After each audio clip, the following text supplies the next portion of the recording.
I'm never having a boss again. Yeah. I'm never having a boss again. Yeah. And that has been like my guiding edict. Well, one of the things that is sort of like I'm just not compromising on it. And I came really close in California. I was like on the verge of taking like a fucking Amazon warehouse job. Yeah. And I was just like, I went and I did the fucking piss test. Yeah. And I was just like, I'm giving Jeff Bezos my fucking piss, man. Like, I can't. This is fucked up. Like, even no, for those, like a those jobs sound like future hell. dystopia, Those jobs sound like hell. Yeah, so I was like, I'm not going through with this. I just fucking ghosted the recruiter. Sorry, whatever her name was. I wouldn't have been a good worker anyway. Let me push this full auto button. Yeah, that's better. All right. So yeah, I don't know what it is with Instagram, but I follow some accounts that are like give you tips on the shit, and like apparently like they just changed it again. Yeah, they did. Where they're gonna start favoring original content more. That's true. Yeah. I mean, me and Joelle, I'm a stay-at-home dad, and other people that are sort of in my niche and I talk to regularly, we are all like intelligent and have been doing this for a long time. So the instant they fucking change something, we notice it, and then they release something about it. So yeah, I don't know. See, I have a repost page. It just was my shitpost account that just hit 20K, and my main has like 94 or whatever. And so I guess like under those new rules, it would mean that the repost page would get less favorability, which is fine because it's the one that's less important to me. And I just don't think it's kind of like, you know, every political idea starts off with good intentions, right? Yeah. It's like everything that Instagram tries to do to make it better, to protect you, to anything, always seems to backfire on you spectacularly. But it's also backfiring on them. Like, they're not doing well. It's like... Yeah. They're losing users. Have to be either fucking up royally or, like, you're intentionally trying to make this bad for us. And I've had people who work with industry insiders who have told me that they want to make you upset as a creator. Oh, yeah. Oh, as a creator? Yeah. Why? So that you'll post more and differently and more organically, trying to recreate the high that you got from that random thing that just blew up suddenly. It's very... They've sort of modeled their algorithm after TikTok's algorithm, which I don't have much. It's nothing like TikTok's algorithm. I mean, my TikTok's actually grown where I almost have the same amount of followers now. But when I had like 5,000 followers on TikTok, I post the exact same thing on the exact same day, get way more reach on TikTok when I had like almost 50K on my... I don't know if like I was doing it wrong or something, but when I had one, no, keep in mind, I was still like, I was doing it on the side, you know what I mean? I'm like making 3 memes a day, you know, trying to run this fucking account. And on the side, I'm like, Instagram's getting a little hairy, dude. Yeah. Might need to start like searching around. You know, it's like when you're in a relationship, you know that motherfucker's over, but it's not over yet. Yeah. Start shopping, bro. Well, it's tougher because you make just straight memes. You don't make videos, so you can't really go to TikTok. Sometimes I do, but it's not my bread and butter. It's not like something... And I mean, I tried a few long-form videos in the summer of last year because they briefly gave me eligibility for IGTV ads. Okay. So my brain will start coming up with ideas for whatever. But like with the TikTok thing... I had a couple of videos that went viral-ish. You know what I mean? Like 400,000 views or likes or whatever. One of those things that, like, on TikTok, when something, like, goes off, it goes off way longer than like the satisfying part. You know what I mean? You're like, just shut the fuck up with these notifications. Yeah. I get it. Yeah. You're showing the video to a lot of people. Yeah. But every other video that was not those videos was just like a total fucking flop, and I just couldn't figure out what to do to make it successful. And me, I'm just like neurotic, so even though I know it's like a social media platform, I'm like, is it me? Yeah. I think everyone. Why do you hate me? Every creator feels that way at some level. Oh, sure. I'd done like maybe 5 different TikToks before this TikTok, and they would all get shadow banned because TikTok is so strict with like community guidelines, way more than Instagram. Yeah. Where like you can't even say the word sex.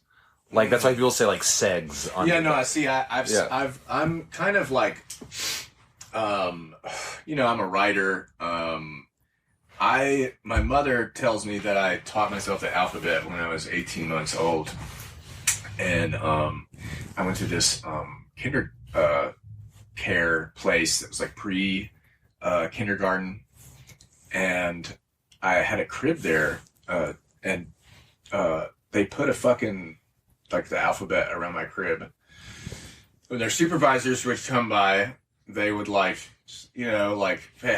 me perform like a trained seal, like they did something when I was just like a genius kid. You know what I mean? Like meanwhile, they're like washing my mouth out with soap for like cursing. Like you're not doing a good job. I mean, I remember teachers. I went to a private school, all boys, and it was they were so strict about every little thing. It was like the fucking like Pink Floyd, like you can't eat your pudding. You know what I mean? I grew up Catholic, so it was weird. But like, I just couldn't understand teachers who would just like get so upset, like screaming, like veins pulsing out of their neck when I was like 12 years old because I like talked out of turn or some shit. This is, I think. Look, the thing is,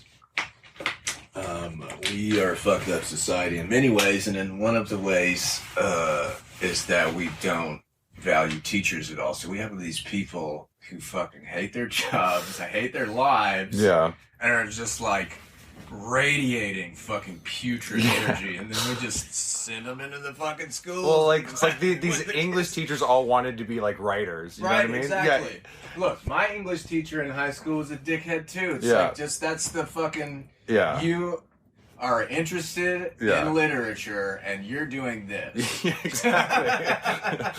The exact same book every single year. See, that's why I just fucking shot heroin for like 10 years and cleaned up. And I'm just going straight to writing a novel. Like those 10 years, how old were you? Well, I mean, I'm kind of generalizing. So I started using drugs young when I was like 14 years old. Right. Which is a pretty common age for drug addicts. And, just like right around the time that's like when I started doing it. When you have access, you start doing it. You know what I mean? Because it flips that switch for you. And I didn't get around to heroin until I was about 23. I was kind of just like trying shit out. And then I had a couple of kind of gnarly brushes with like stimulants. Like when I first moved to Austin in 2005, for like the first 6 months, I was like smoking a lot of glass with these weird ass people, and like I had enough situations. In Oakland? No, this was in Austin. Austin, you said. Yeah. I just had enough of it, and then I'd gotten away from those people, and I was hanging out with someone who I'd grown up with, who had also moved out to Austin, and someone T-boned her while I was in the passenger seat. And basically, I don't know how this works, but we were approached by business people and were like, sign this contract and you can get free money. And like, you know what I mean? In my head too, because you're sending me to a free chiropractic clinic weekly for like the next 6 months. Oh, there's like they're doing like a test on you?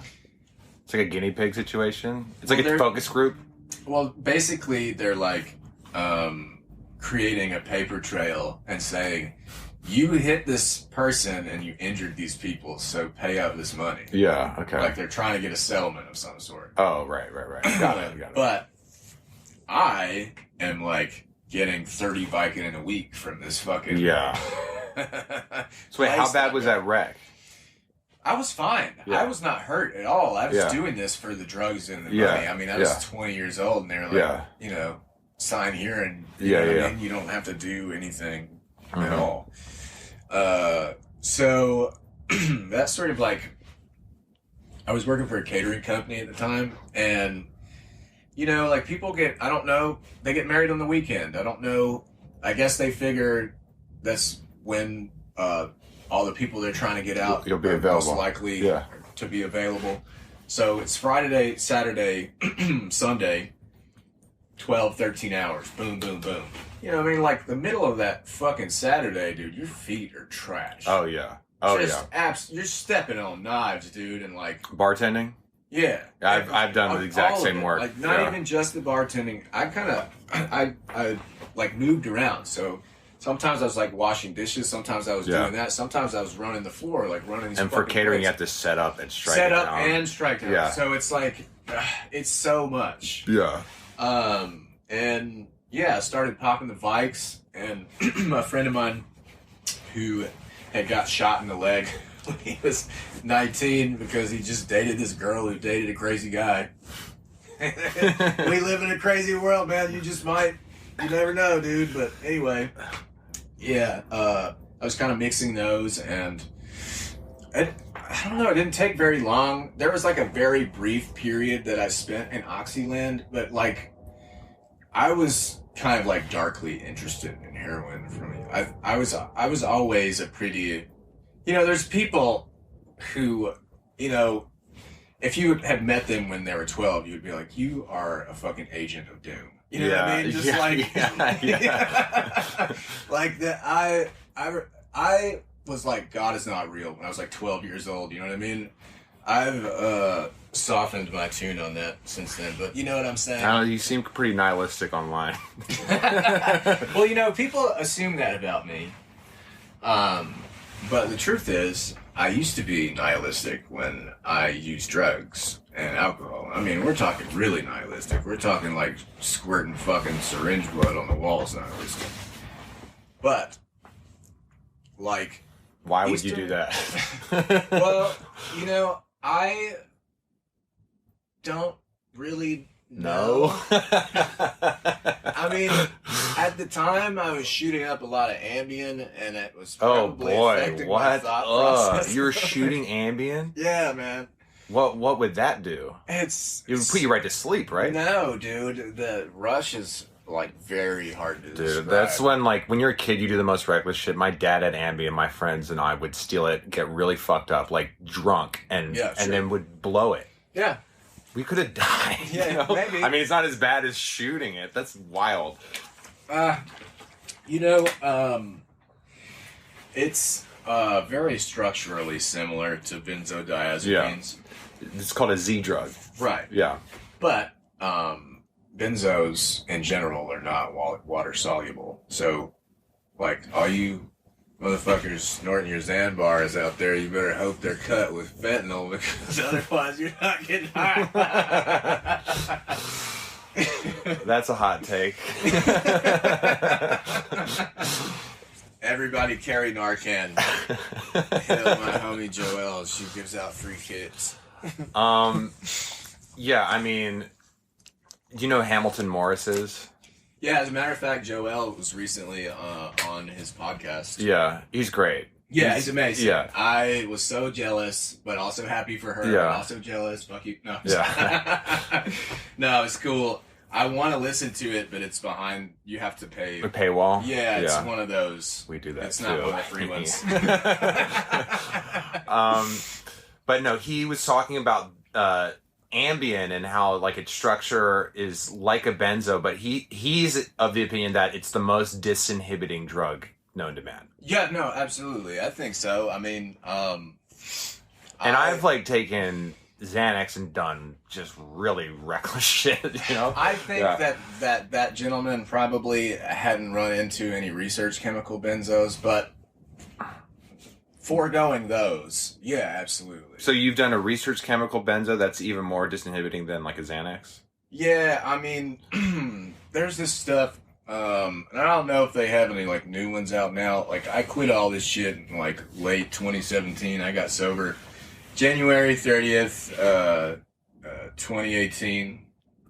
So clonazepam, flubromazepam, diclazepam, these are all benzo-like structures, and I don't know like where they came from. They're just research chemicals. They're in a legal gray area, so I don't know if you can still do this now, but You just buy them online. I was just buying them from this fucking website on the ClearNet. Fucking give them Bitcoin, and I would have like mind erasers, like a 50 bag of them in my fucking mailbox in 2 days. And I had already had a very strong benzo tolerance. Like at the time, I was like at the depths of my addiction. So I had a fucking opioid. That's really dangerous to mix opioids and benzos. Well, I People was an die like that alcoholic all the too, time. so Yeah. it was all three. Alcohol, opioids, benzos, every fucking day. Sleepy. Yeah, I was dealing with some trauma in a very unhealthy way, but I started fucking around with that shit, and like after having not done it in like 2 or 3 years, I was like, I should start smoking crack again. Like that's how disinhibiting that shit is. And then later on, well, I don't know if I did. I don't know if I or my laptop set my apartment on fire, but that was sort of... What happened there?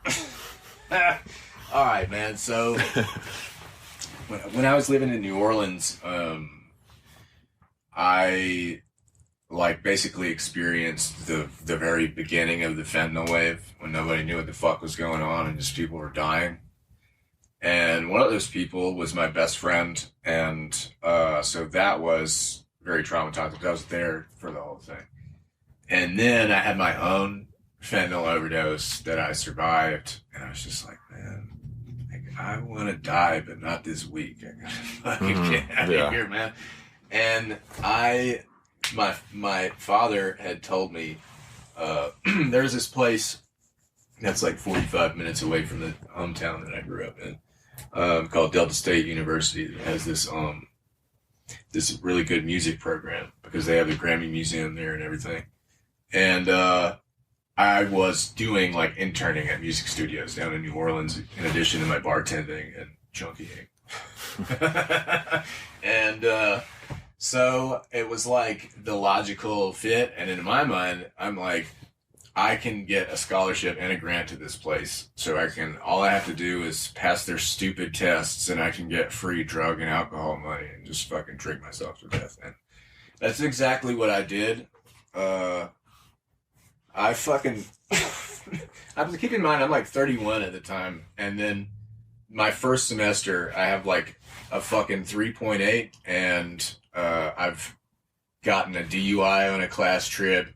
I've been written up for being fucked up in class like multiple times. Like I'm really just trying to exist and just like numb my pain like most addicts, but it's hard to do when you like there's a level of high functioning though. You still had a good GPA. Yeah.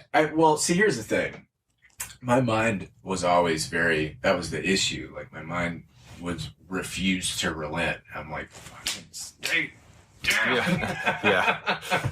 And it like I've abused so many drugs that should have like made my memory of certain things hazy that it's just like crystal clear. So I guess I just got one of those weird brains or something. But how'd you light your apartment on fire? So I don't know if it was me or not. I just know that I had a lighter in the apartment and I had been like smoking meth within the last couple of days. That's all I know for sure because I was on just like so many drugs. I was on research chemical benzos, Suboxone, alcohol. What do those research chemical benzos feel like? Well, it's hard. You know, benzos are such bullshit because Do they make you less sleepy or more sleepy than like a Xanax? benzos are the biggest hoodwink of all of the popular drugs because one of the features of how fucked up you get on those is you don't realize you're as fucked up as you are. Yeah. You know, when I lived in New Orleans, there was this period of time where I was fucking around with this just pure alprazolam powder that I was getting off of Silk Road. So I would get like a little fucking half-gram baggie that would be the equivalent of like 250 Xanax bars. And I'd have to like break it down in powdered sugar to even be able to touch it, basically. Jesus. And I would think I wasn't very fucked up on that shit, and I would be walking down the street and I would come to on the ground, like having just fallen out from under my feet. You know? Oh my god. Yeah. On Bourbon Street? No, luckily I was. That's where you bartended though, on Bourbon, right?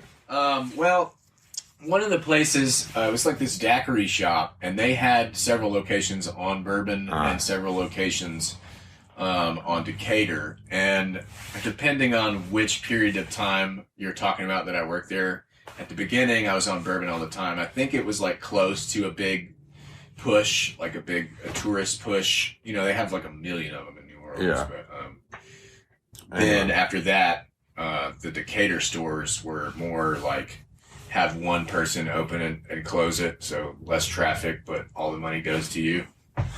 And I also worked at this place called Deja Vu Bar and Grill, which I think it's like Burgundy and Dauphine, I believe, is the intersection. Anyway, it's one block off of Bourbon Street, and like multiple times I have like been near a shooting.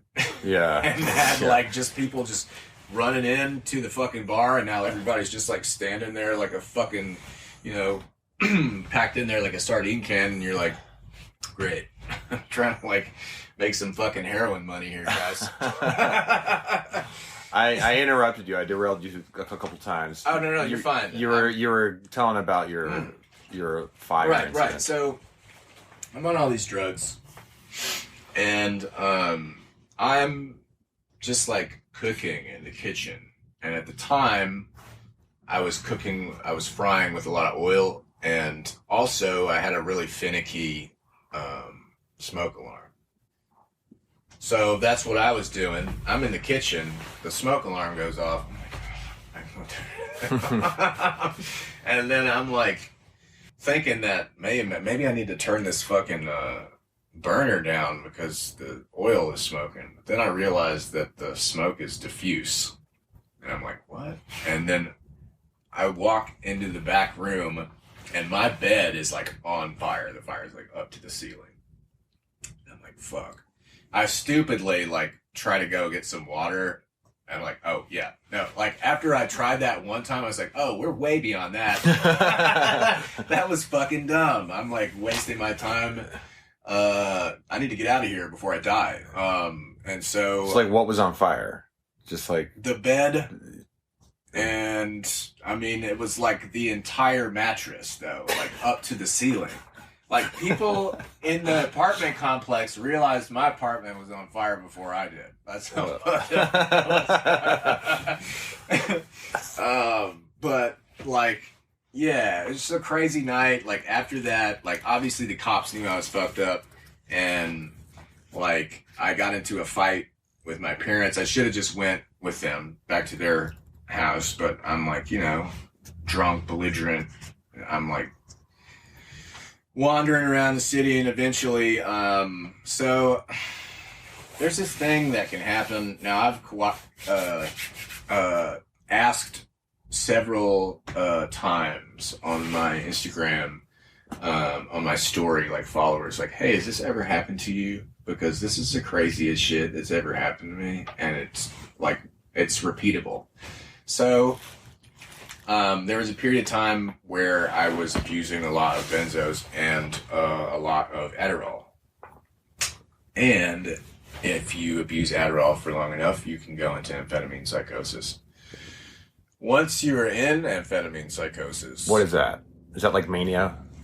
You know, it's actually... clinically indistinguishable from certain types of schizophrenia. Oh, really? But it's like paranoia, hallucinations, audio and visual. You know, you see like the shit where like people on meth are like, just fucking Yeah. fucking cameras in my speakers. Yeah, it's that. That's amphetamine psychosis. Yeah. Once you're in that state and you induce like a sleep state with like a benzo type chemical, you run the risk of creating like this, like, I guess like a sleepwalking state where you're just in full like Hulk mode, full rage mode. If anybody's around you, could get hurt. Like we're talking like just trashing your entire apartment and then you're always rage. It's not just like a sleepwalk. No, you're like sleepwalking. Like you don't know what's happening, and then a couple of minutes later, you come to and you're trying to break your fucking window from the inside out, and you're like, "What am I doing?" How many times did that happen to you? That happened to me like once. It was either once or twice in New Orleans, to where I was like, "That was crazy." The first time I was like, "I don't know what that was," and then the second time I was like, "What was the situation?" No situation. Like how did you come to? I came to trying to break my own window from the inside out. There was a knife, a huge kitchen knife on my bed. I had taken one of my bedside tables and smashed it into pieces on the ground. Yeah. Second time? I don't remember. That's one of them things that I'm like, I don't know, did I block something really nasty out? Yeah. This time, like, after a certain point of me wandering around being crazy, the cops are like, look, man, you got it. Because here's what I'm trying to do. Travel, don't touch the mic. What I'm trying to do is figure out if any of my drugs survived. Because I'm like physically dependent on all this shit. I just got the refills. I'm like, oh my God. It's like just about to be the weekend. Like, and that was from Adderall that you went into amphetamine psychosis. Yeah, it doesn't matter. Like in terms of like the actual high, yes, there's a huge difference between Adderall and meth and stuff like that. But amphetamine psychosis is amphetamine psychosis. It's a stimulated nervous system in combination with sleep deprivation. Creates fucking weird and bad results. As a matter of fact, I'm shocked that you had sleep deprivation being on benzos and heroin all the time. Yeah, well, you know, once those amphetamines get into the mix, it changes it up. Yeah. Like the way the cycle would work is, when I moved out, I had a Suboxone doctor when I lived in New Orleans, and basically, I was sort of like filtering heroin out of my life slowly. Like when I first started Suboxone, I was just like hardly even going to the office. And then finally, it got to where I was only doing heroin once a week. And then it got to where I was like only relapsing once every month or two. And then, when my best friend died, I stopped doing heroin, and it wasn't even like a moral thing, like I'm gonna do this. It's just like something inside of me what happened? I don't know. I could go pick up a bag of heroin. No, what happened to your friend? Oh, she overdosed using with me drugs that she asked me to get us from a source that up until the fentanyl thing, so we're talking years, had been 100% solid. Like the type of plug that you don't even want you don't even want people to know you have. Like when I picked up from him, I would make people like park down the fucking, you know what I mean? Yeah. Because when you're someone that you trusted that much, it's still and it's it's not his fault. Yeah. You know what I mean? And I'm not trying to whatever. Like I don't want to get into a debate about the ethics of being a heroin dealer, but like as far as like the shit being contaminated with fentanyl, nobody knew what was going on at first. Yeah. You're sure that's what it was? You're sure it wasn't just, she could have taken too much? Well, here's the thing, man. I ripped her off. You know what I mean? Yeah. Like, she gave me a certain amount of money. I think it was like not much, like $50 or something. And I took like 90% of that bag. I took that bag into the bathroom. I took most of it for myself, knowing that I had a huge tolerance and she didn't. And that I was actually worried that she wasn't going to get high enough and was going to be pissed off that I took so much. Yeah. And I, so at the time, this is like 2013, 2014. And like Narcan spray is not a thing yet, but, you know, you use needles on a regular basis. You get to know folks, and there's this place in, well, not a place, this organization of folks in New Orleans called Tristereo. Shout out Tristereo. They are still active in New Orleans today. And they were just distributing harm reduction supplies, guerrilla style. And sometimes I would help them out with little shit, just like give them rides. And they gave me like an ampule of Narcan. So like, I like intramuscularly injected Narcan into this chick's thigh 5 times, and then called the paramedics. And then I watched them. What was she? Was she like foaming at the mouth? What was it like when someone's over? She was just completely fucking unresponsive. I gave her CPR. It was like a whole. She was breathing? It was like up close and personal. Yeah. Yeah. She was like, breathing. No? No, she wasn't breathing. That's why I gave her CPR. Yeah. So, yeah, it was a really fucked up situation. And I don't know.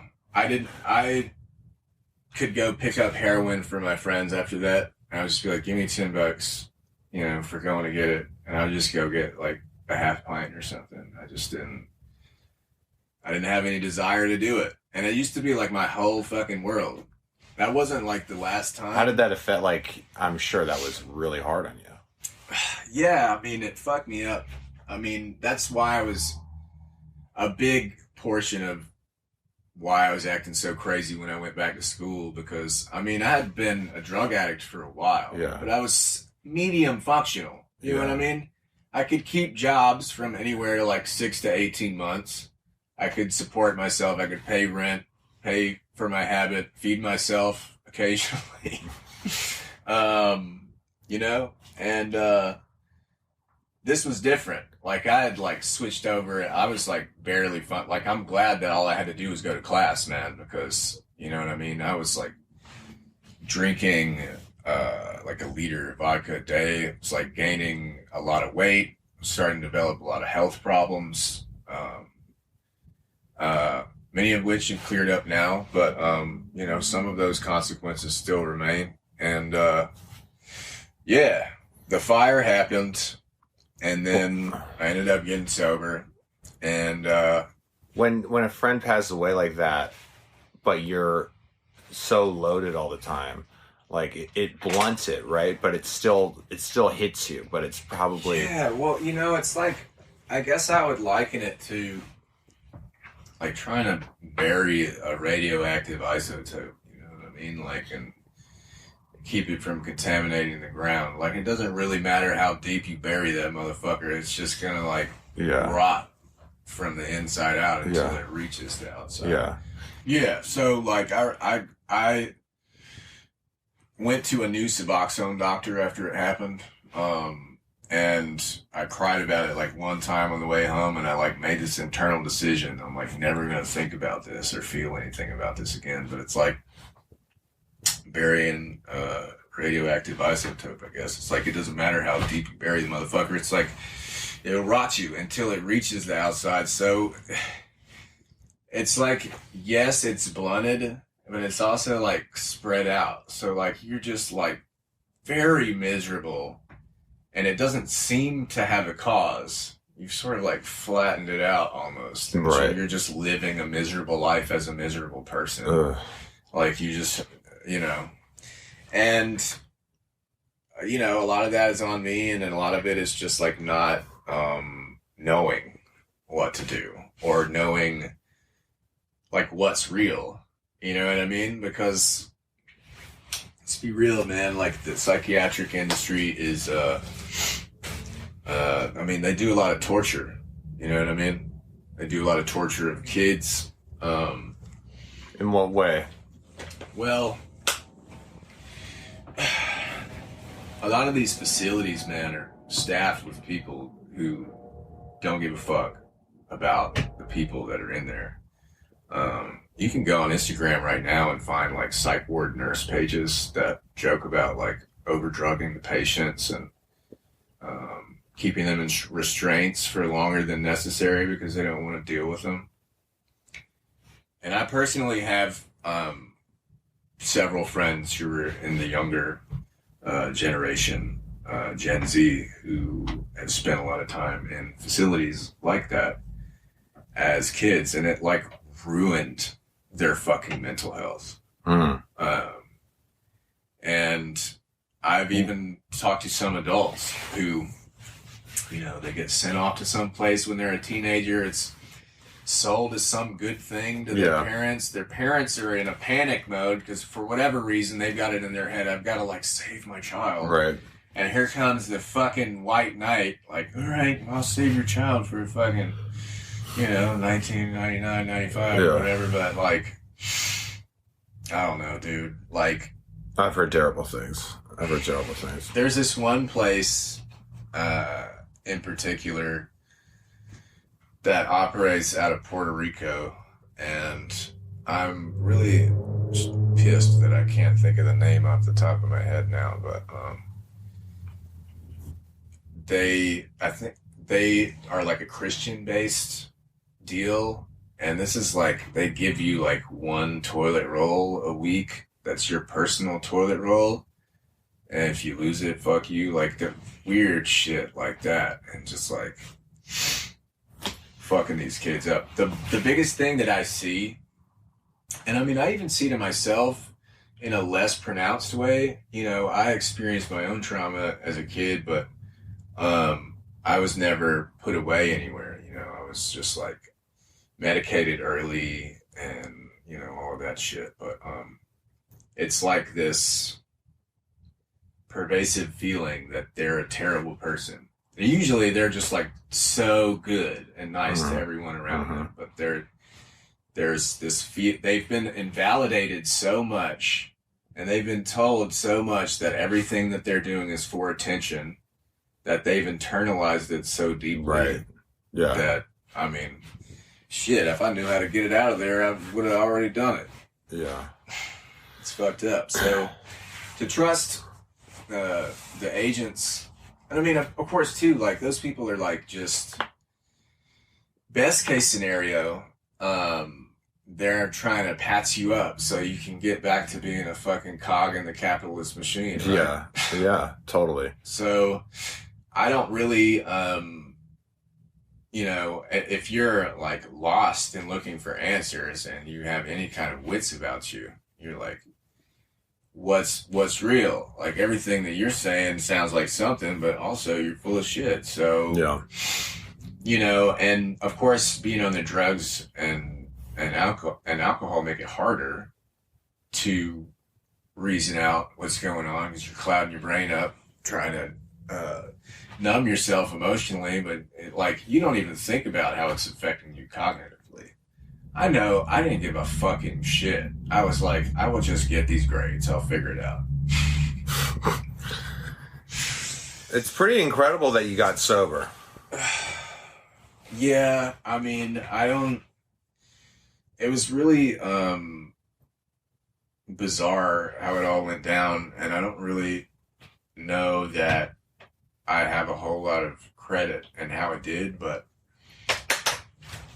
I will say that, like, once it got underway, yeah, it was like definitely some upfront costs. Like, you know, coming from the type of drug and alcohol abuse that I was engaging in, apartment fire era, it took me about 3 months to detox. And we're talking like hardcore physical detox, very medically unadvisable to do. I just fucking like I quit the alcohol outright, and I took like this Subutex and benzos, and like drew up a plan. And I just like gave them to my dad. I was like, don't listen to me.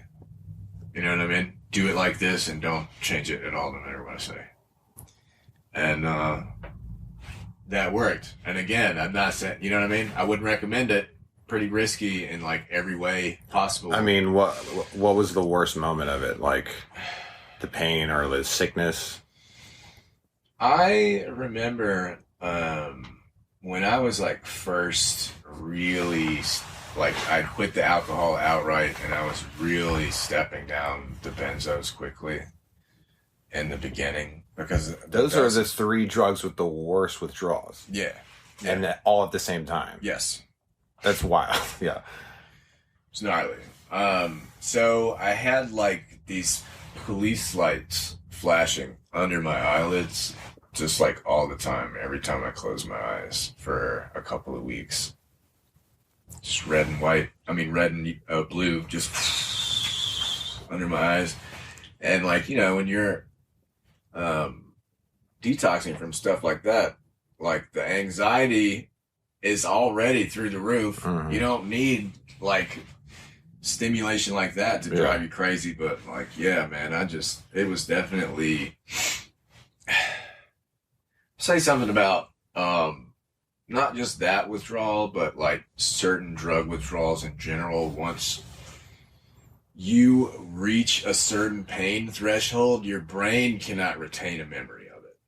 Like, not for long. That's why you're like, man, fucking heroin withdrawal, it sucks. Why do you go back? It's like, yeah, it sucks so bad that you really can't remember exactly how bad it was. Like, even a month from, when it happened.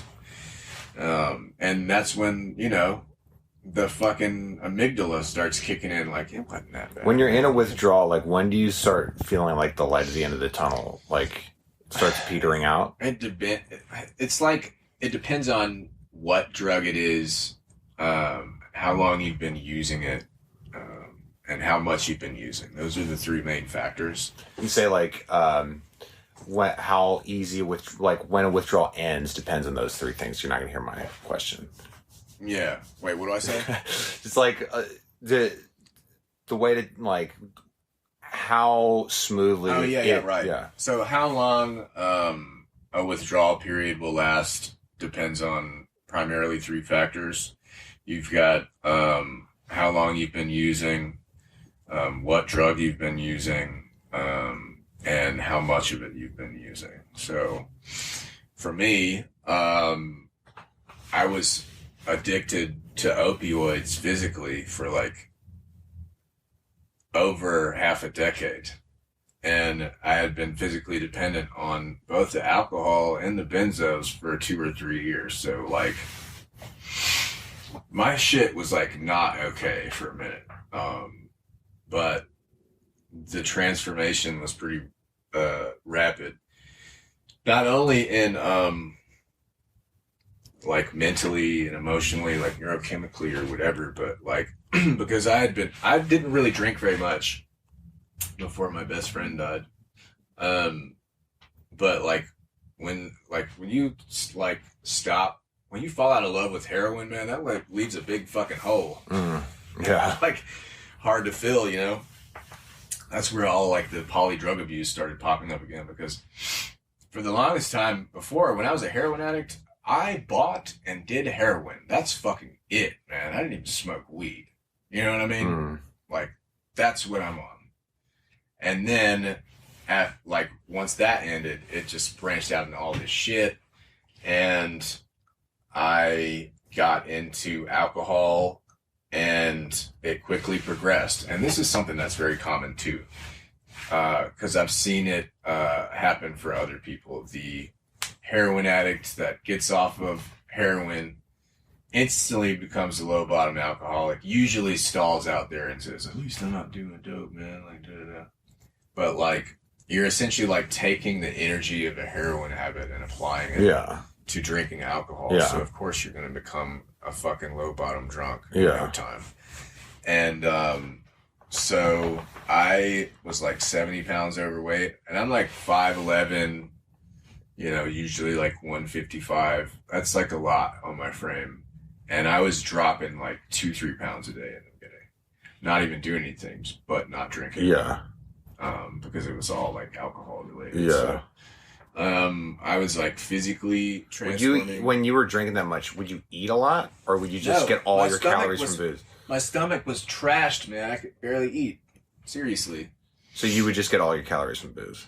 Mostly. It's funny too because I fucking started doing that Blue Apron shit during that period of time. What's that? The cooking? It's like they send you the ingredients and the recipes to your house in like a chilled box, and then you cook it yourself. It's a really good way to like teach yourself to cook if you don't know anything. Yeah. Specifically, I hear that Blue Apron is good for. I think that's what Blue Apron means. It's like a new kitchen staff or something. Wear the Blue Apron or something. But I got into it, and I was like taking these meticulous like pictures of these beautiful plates of food, fucking eggs Benedict, steak and all this shit. Meanwhile, if you were to just like zoom out, you would just see like bags of trash and like used needles and shit everywhere. That's really funny. I mean, yeah. Well, but I wouldn't how filthy was your place? So gross, dude. The first one, there was one before the one that burned down, and like, luckily for me, the building was so old that it was like about to be condemned, and so I had to move out of the apartment because of that. My floor was starting to like fall in. But there's like German roaches, dude, and just like stuff everywhere. Like gnats, fucking dishes in the sink all the time. Just the like, if you could just imagine like only having the energy to like do drugs or like seek drugs.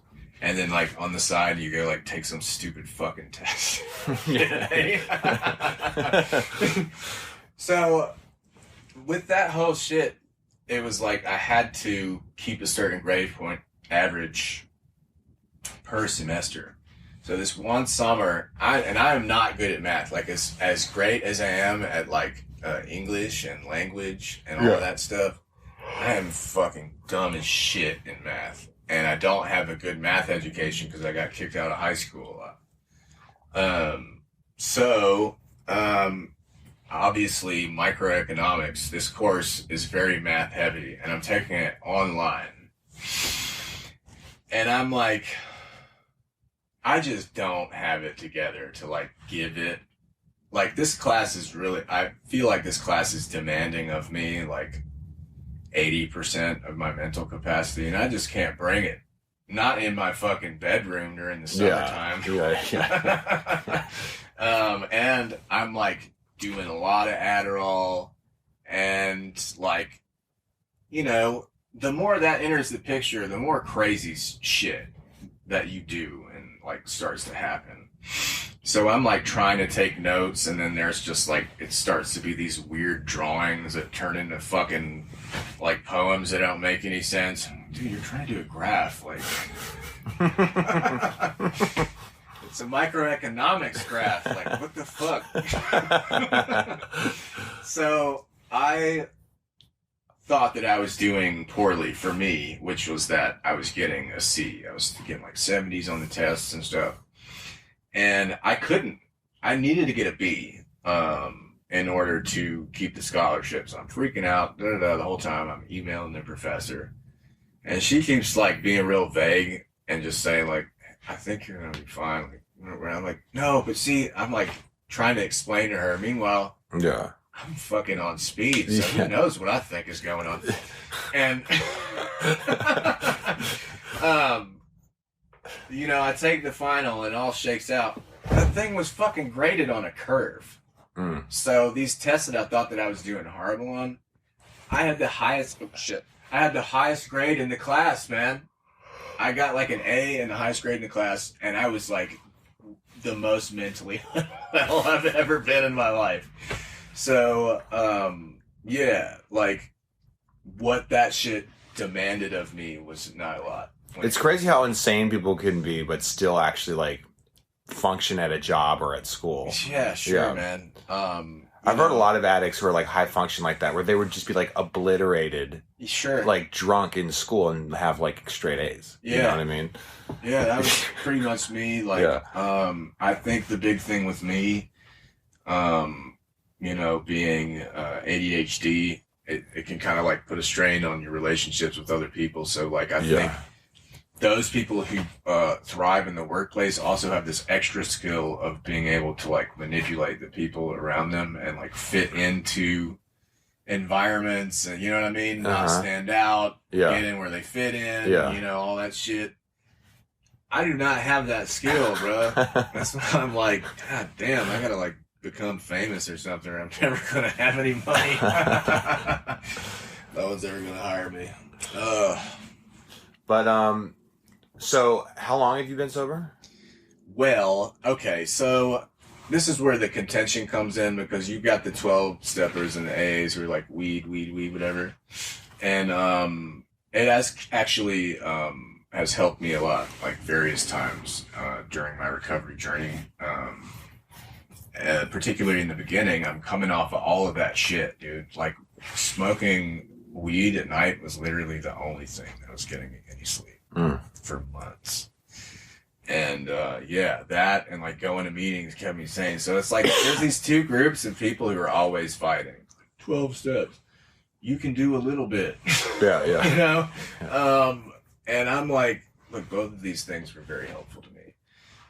These are pieces that I've put together over time. But I think that I have a light case of Ehlers-Danlos syndrome. What is that?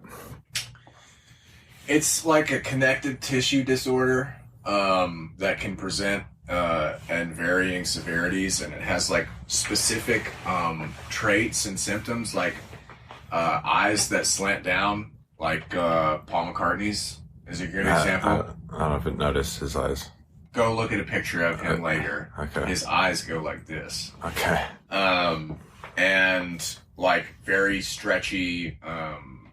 Like some people who have it bad, their joints pop out of socket a lot. I am just like super stretchy. So like you can like contort and shit. I'm like a master yogi, and I don't know anything about yoga. Yeah, like you could show me a position, cool. I could do it. Yeah, it's kind of like a skill. Sure, it's definitely like and I think that there is a lot of what's the word I'm looking for? Like people who are neurodivergent often have this disorder. Really?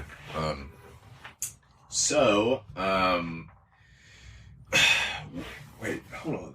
What's the fuck? Oh yeah. So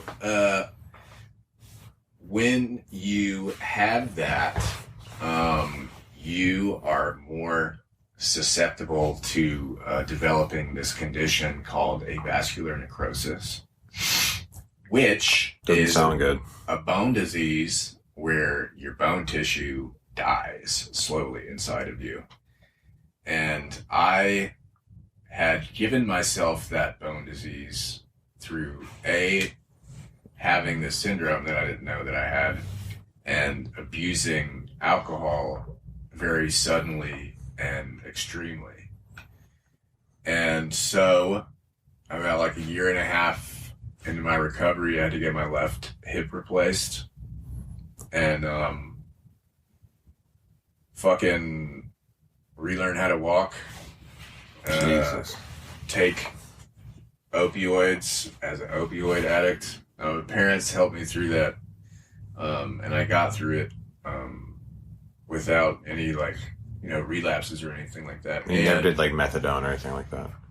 Yeah, and also it's important, I think, when you're doing shit like that, is get all of the fucking medical team on board. Let them know. I let them know. Once you put that fucking morphine in my body, don't listen to me. Yeah.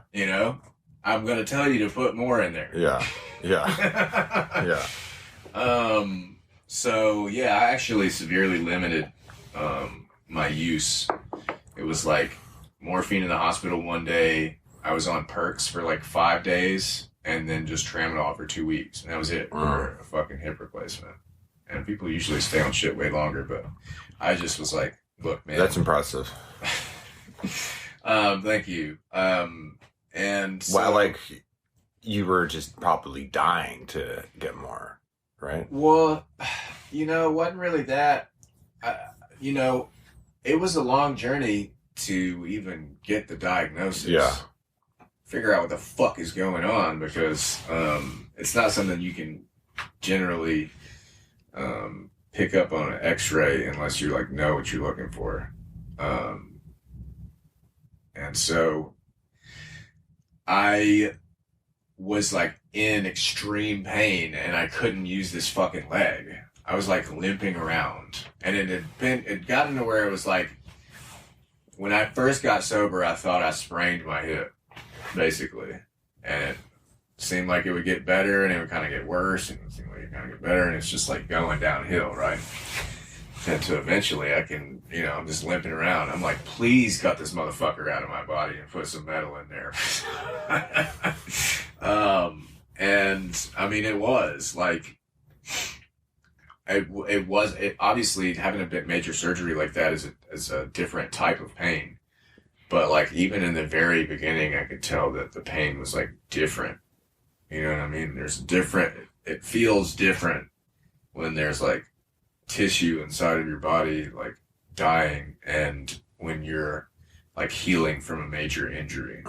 All those little micro feelings that go along with that are very different, and that was satisfying to be like, okay, cool. It wasn't too long. I was like, I sped through everything. Typical ADHD. I was supposed to use a cane. I just went straight through the cane. I went from walker to just like walking on my own. And I did like 2 months of physical therapy. And then you don't even have a limp or anything. You walk fine. Yeah, it's fine. And so I moved to St. Louis then. That was like 3 months before the pandemic. And then maybe about 8 months later, because I told them that my knees were hurting too. And I'd gotten a bunch of x-rays, and like, we don't see anything. They got one MRI on the fucking way out the door. I'd finally gotten the surgeon who had cut me open to do the fucking MRI. And just the string to get to him is such a long list of medical professionals. You're just like, dude, can you guys just take a fucking picture or something, for Jesus fucking sake?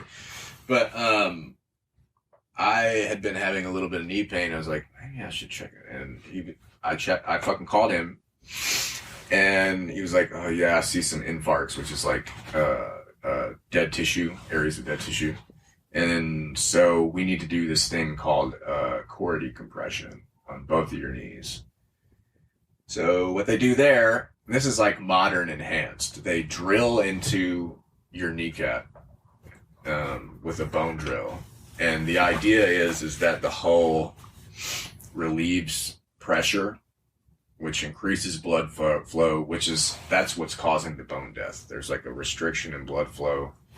The cell turnover can't keep at a constant rate, and the tissue starts to die. So like, the hope is that plus taking your own stem cells out of your bone marrow and injecting it into the holes will stimulate new bone growth.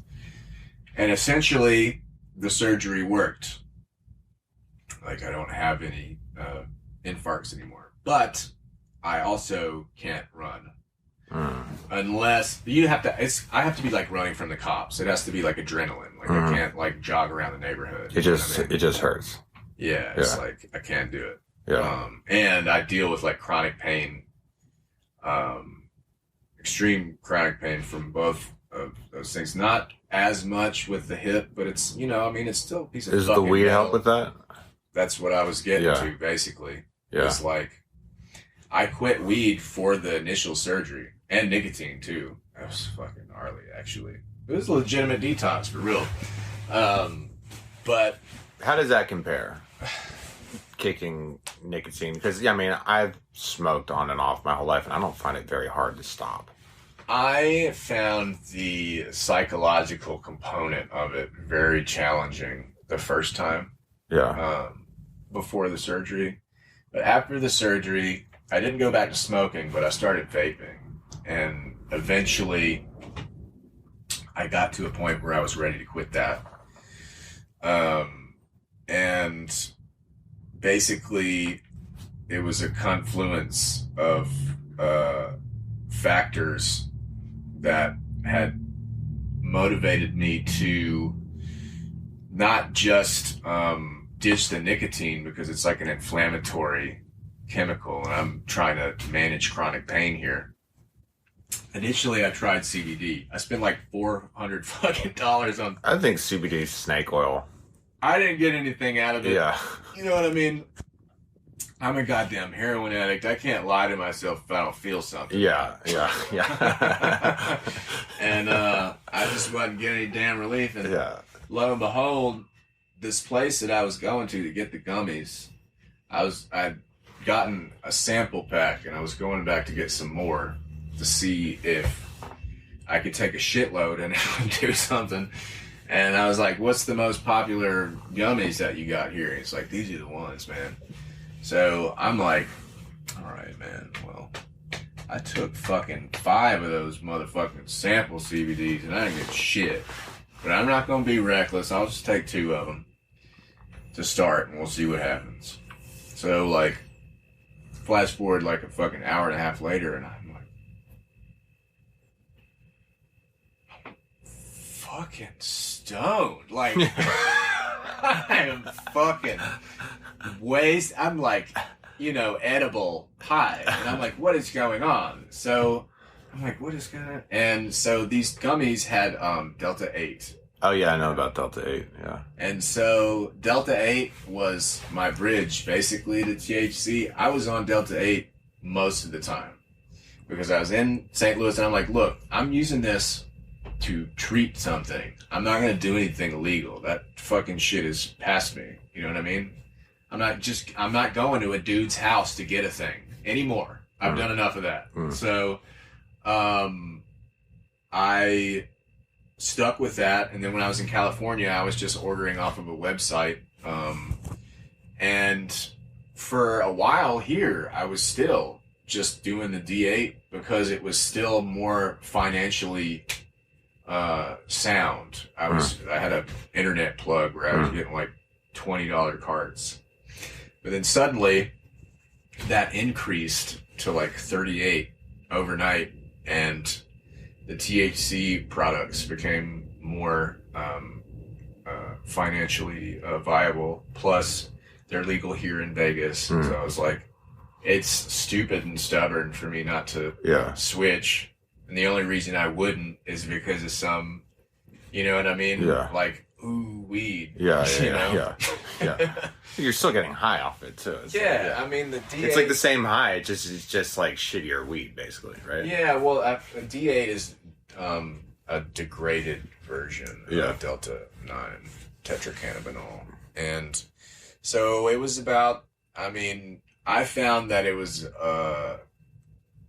in the beginning, and maybe this is because of the reduced strength, I don't know, but like when I didn't really have like a tolerance or anything like that, it was much more forgiving on the anxiety tip than weed, Yeah.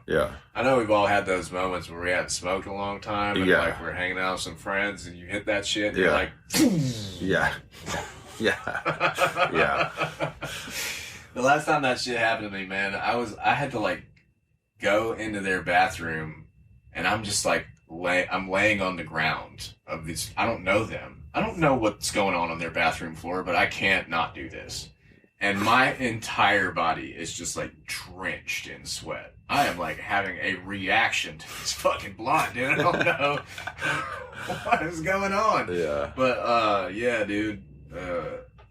I like it for that, and I like it for I mean, I still keep a couple of D8 carts around for like when I'm working. Yeah.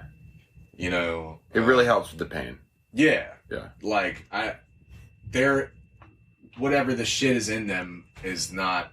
You know what I mean? They didn't siphon it from a weed plant. Yeah. So even though they're like weed type smells, it's less pungent than actual weed oil. So when you're like in an enclosed space like a car, it's yeah. You grew up in the Mississippi Delta? Yeah, I grew up in the Mississippi Delta. Is it really like racist there? Yeah, sure. It's racist as fuck, and you know, there's not really a whole lot to do there. Like, how does that racism manifest? You know, the first time that I experienced it,